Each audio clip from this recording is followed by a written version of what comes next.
का हो भाभी, तू तो कहेलू कि भैया तारा के तलाक दे देले बारन। तो देले नहीं खन का तो हई 3 गो लइका कैसे? ऊ बीच बीच में माफी मांगे आवे लोन। हाँ चोरी चोरी चुपके चुपके मैं भी तुझ पे मरती थी। जब एक दिन पीछे का कहीं 1.5 दिन तक भावे खाते रह गइलू, दोसर माल पटा लेनी मेला में।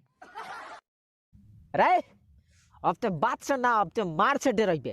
काले से चिकन लिया के रखले बानी, हम सोचतानी कि अब बनाई तब बनाई, अभी ले तोरी हाल बा। हाँ पिया तो बाप ले होन। I love you. ए ए का हो रह दे, कुछ ना। नहीं कि मैं हो एक कलजू कमाई।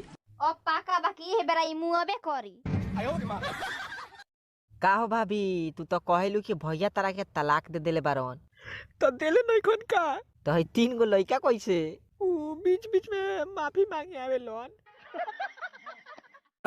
Baby I love you so much.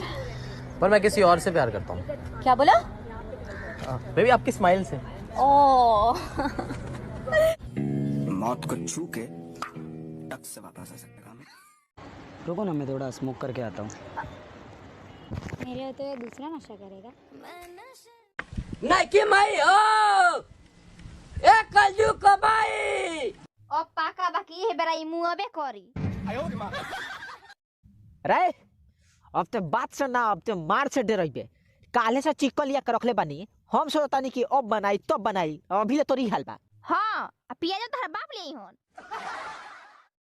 हाँ चोरी चोरी चुपके चुपके मैं भी तुझ पे मरती थी। जब एक दिन पीछे का कहीं 1.5 दिन तक भावे खाते रह गइलू, दोसर माल पटा लेनी मेला में। I love you. ए ए का हो रह दे, कुछ ना।